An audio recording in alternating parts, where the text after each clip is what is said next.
यावेळी आपण बाळाच्या जगात येण्यापूर्वी त्याचा सुदृढ आणि निकोप येण्यासाठी सगळ्यांनी प्रार्थना करूया. मी म्हणते माझ्या मागे मागे आपण सगळ्यांनी करूया. सगळ्यांनी कृपया बसून घ्या.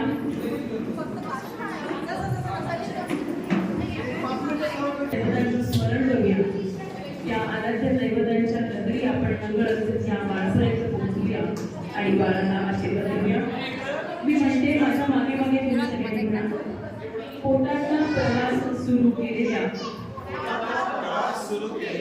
चेतन कणांचे आम्ही स्वागत करीत आहोत. नवी पिढी म्हणजे समाजातले त्या त्या काळातले उत्कृष्टत्व,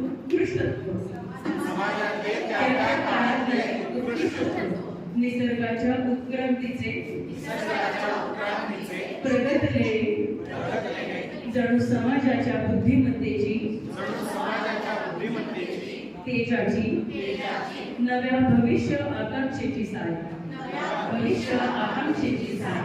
अशा या नवज्योतीचे आम्ही स्वागत करतो. अज्ञाताच्या अंधारातून ज्ञान प्रकाशाच्या प्रांगणात बाळा तुझे आगमन यशस्वी हो. तू येताना काही इच्छा महत्वाकांक्षा घेऊन येत आहेस. त्या इच्छांना ज्ञान प्रयत्न सदहेतू जोडण्याची प्रेरणा तुला मिळो. आयुष्यात तुझ्या इच्छेप्रमाणे जीवनाची दिशा निवडण्याचे स्वातंत्र्य तू घे. धैर्य, वैभव आणि शांतीचे सामर्थ्य तुझ्या आयुष्यात येऊ. यशस्वी समृद्ध जीवनाचे समाधान तुला मिळो. त्या यशाला समाज हिताची ज्ञानशुद्ध प्रयत्नांची जोड देण्याचा संदेश ही प्रार्थना देईल.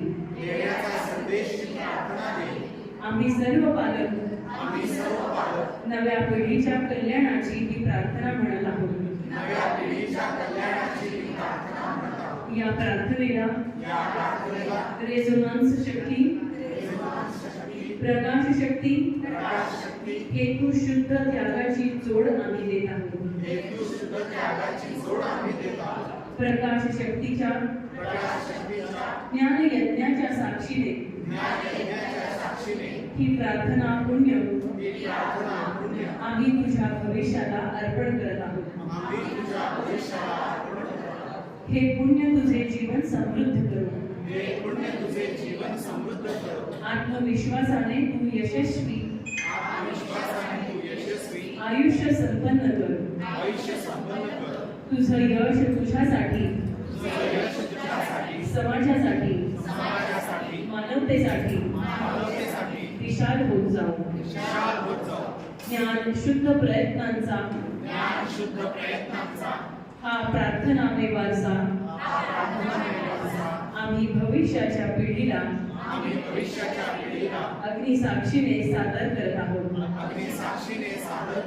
पुत्र कल्याण वस्तू, सर्व कल्याण वस्तू, राष्ट्र कल्याण वस्तू, विश्व कल्याण वस्तू, सौख्याची, आनंदाची, खाण्याचे माझे बाळ हो मूर्तिमंत. तुझ्यासाठी होऊ दे श्री गणेश कृपावंत.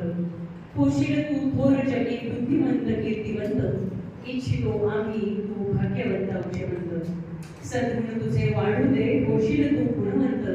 सुख देता सगळ्यांना होत तू यशवंत. शुभम भवतु शुभम भवतु शुभम भवतु. यशस्वी भव, समृद्ध भव, स्वस्थ भव, विजयी भव सर्वांना. अशी आपण परमेश्वराकडे देवाकडे प्रार्थना केली आहे.